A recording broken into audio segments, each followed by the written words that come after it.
Crush ka ng babaita ka? Hinahangaan ko si Primo kasi hindi na siya late kapag gumagawa kami ng paper. Nagbago na siya. Akala ko naman kung ano. Well, Akala ko naman crush na iba. Nag-expect ako buwisit. Mali ba sinabi ko? Uy, Megan. Megan. Uy! Bakit hindi mo ako pinapansin? Hindi naman ako late ah. Hindi nga, kaya nga crush na kita eh. Muntik na akong kiligin. Buti na lang naalala kong crush niya ako kasi hindi ako late. Visit. So, bakit mo ako hindi pinapansin? Sabi mo, Primo, kapag may narinig akong Meg, ikaw yon tapos lilingon ako. Eh, Megan tawag mo sa akin eh, hindi naman ako si Megan mo. Megan ko? Diba si Meg mo ko? Meg ko? Mali ba ako? Wait lang, order lang ako, okay? Babalikan kita. Napaka-cute. Nakaka-irita. Meg. Tignan mo tong, cellphone ko. Pinicturean ko talaga to. Mataas yung mga quizzes ko. Congrats! Gusto kong malaman mo na matalino ako. Hindi ko naman kina-question yun. Hindi na rin ako masyado nagbibilyar. Focus ako sa studies ko. Hindi porket mayabang ako or ganito ako magsalita hindi na ako mabait. Mabait ako. Yun lang. Sige, CR muna ako. Ano ba itong ginagawa mo? Ano bang nangyayari sa'yo, Primo? Wala. Gusto ko lang ma-realize nga na bagay ako sa kanya. Na bagay kami. Primo, pwede pa abot ng eraser? Ano pa? Kahit ano ibibigay ko sa'yo. Gutom ka na ba? I can order for us. Parang may nagbago sa'yo. Talaga? Parang humaba yung patilya mo. Joker ka pala. Sabihin mo kapag pwede na akong tumawa. Joke lang kasi, parang naging malambing yung boses mo. Hindi kaya. Maangas kaya ako.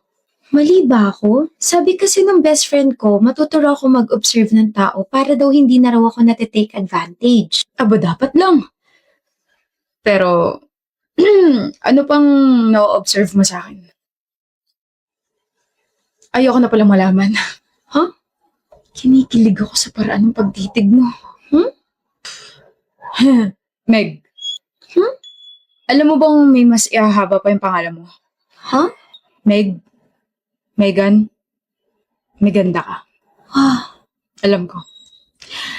I know, nakakakilig, di ba? Paano mo napahaba yung pangalan ko? Saan ang galing yung Meganda ka? Parang ang gulo naman yata, Primo. Ano score mo, April? 20! Perfect! Bakit? Nag-aral kasi ako, hindi katulad mo. Nag-aral ako? Oo, mga 5 minutes lang kasi mas inuna mo yung jowa mo. Babawi ako. Makikita mo. Eh di bumawi ka, let's see kung sino mas matalino sa ating dalawa. Ano score mo sa exam? 41. 41? Wala ka pa sa kalingkingan ko, April. 48 ang score ko. Walang nagtatanong, Rona. Ito ang proof na I can multitask. Samantalang ikaw, wala ka na ng jowa. May 9 mistakes ka pa sa exam. Nakakairita yung pagmumukha mo habang iniinsulto mo ko. Ano ba mga mali mo? Yung computation. Mali yata yung ginamit kong formula. Patingin. Pangit talaga ng sulat mo. Turuan mo ako, hindi ko sinabing insultuin mo yung penmanship ko. Napagbaliktad mo yung formula, ito dapat yung ginamit mong formula. Kunin mo libro mo, dali, explain ko. Ang baba ako, April! Kasalanan ko? Habang nagkukwis kasi tayo, binabangungot ako ng pagmumukha mo. Visit ka? Ano, ilang ka? 9. Ang baba nga! Ano ba mga sinagot mo? Pangalan ng jowa mo? Pangalan mo siguro nalagay ko kasi palagi kang mali sa paningin ko. Hindi kita pinalaking ganito, BFF. This is not you. Wake up! Ilang ka ba? 9 rin. Pumali ako sa true or false eh. Tignan mo, 9 ka rin eh. Magkaaway ba kayo? Hindi. No? Eh bakit parang magkalaban kayo lagi pagdating sa exams, quizzes, at saka recitations? Para kayo nagpapayabangan, ganun. Rona? Totoo ba yun? Are you competing with me? Are you threatened? Bring it on. Ganun ba gusto mo? Alam mo, Kayla, this is just how we motivate each other. Friendly competition, tapos kami lang yung nagkakaintindihan. Pero okay kaming dalawa. Hindi kami magkaaway, di ba?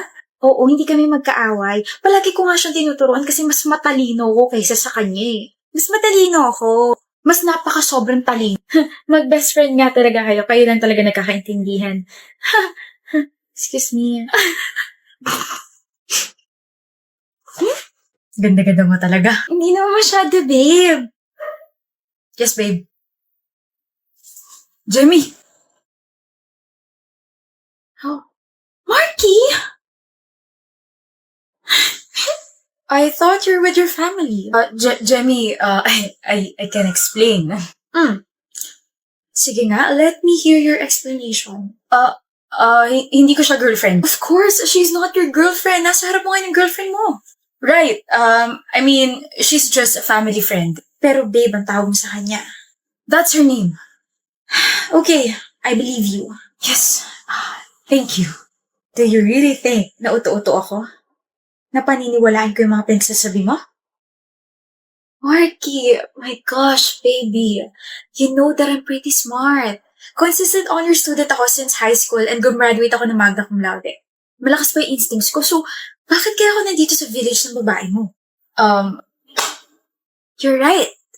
Bobo ka kasi magtago. You're careless and you're easy to read. Kaya hinuli ko talaga kayo para hindi ka na makatanggi pa, Marky. Look, hindi ko sinasadyang lokohin ka. Hindi sinasadya. Parang sinasabi mo na nagkabungguan kayo tapos sabay may relasyon na kayong bigla, ganun ba? Jamie, I'm sorry. Nangyari na lang talaga bigla eh. Nakakasuka. Sorry. I just can't believe that I've been kissing that disgusting lips. Gusto kong budbura na kasi natin kayod sa sahigyan. Pwede ba? I'm sorry, Jamie. Sorry talaga. Pero, makikipag-break ka na ba talaga sa akin? You look very excited. Hindi Yes, I'm breaking up with you. Then, pwede ba kitang singilin? What? Sa lahat ng mga ginastos ko sa'yo. May listahan ka ng mga ginastos mo sa akin? Yes, simula nung naging magkaibigan tayo hanggang sa naging girlfriend kita. Oh my gosh. Kung isusumbat mo naman pala sa akin yan, sana hindi mo na lang ako pinaggastusan, di ba?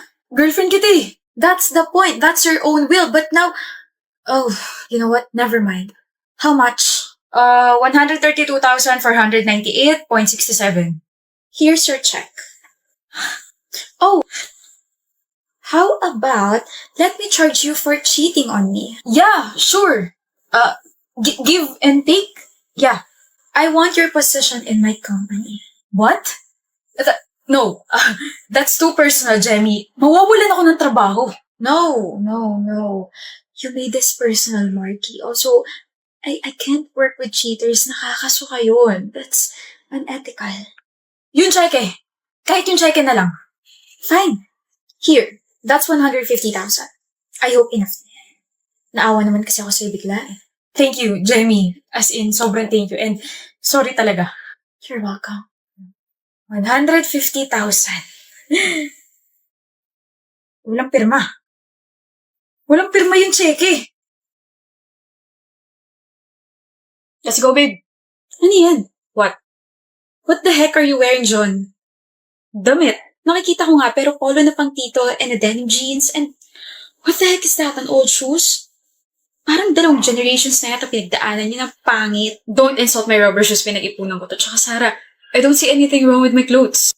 Wala ko meron. You're meeting with my friends, not with your trashy buddies. Babe, you look dirty. Presentable ako tignan. I know what I'm wearing and we just have a different style. You know what? Let's go shopping. Baguhin natin lahat ng mga damit mo. You should wear shorts or those decent button-up polos. Ayoko. Komportable ako sa ganito. I feel more confident kapag ganito ako. They will laugh at you. Bakit?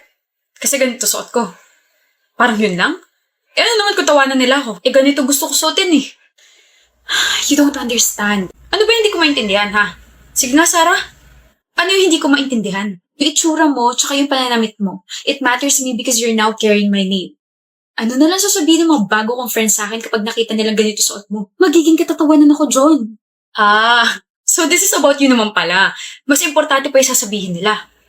Eh, hindi ka naman ganito dati Sabi mo you love the way I present myself. Ano nangyari? Siyempre nagbago na ako ng lifestyle because of my new friends.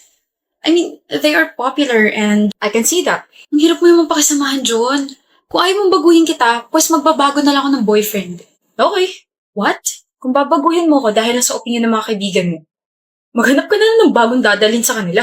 I'm just helping you. You're not helping me. Ginagawa mo akong manika just for you to look good in front of your new friends. You're kind of ruining me, Sarah. Eh di mag-break na tayo. I think mas maganda ako tignan kung wala ka kasi you're bringing my status down. Okay. John? Sarah, Kamusta ka na? 5 years na lumilipas pero ganyan ka pa rin manamit. You still look dirty. My gosh, you haven't changed a bit. Napapag-iwanan ka na yata ng panahon. Pero ako hindi ko siya iiwan. Excuse me? Hi, I'm Ayla. John's fiancé. Finally, na-meet din kita, Sarah. Oh, sorry. Kilala kita kasi nakwento ka sa akin ni John before. so? So, hindi niya kailangan ng opinion mo. Shut up. No, you shut up. Ikaw yata hindi nagbago, miss. Talim mo pa rin magsalita. Bakit? Importante pa rin ba yung sasabihin ng mga friends mo kapag nalaman nilang ganito pa rin ang style ng fiancé ko? Ng ex mo? John, Oh, don't ask for his help. Hindi ka niya tutulungan.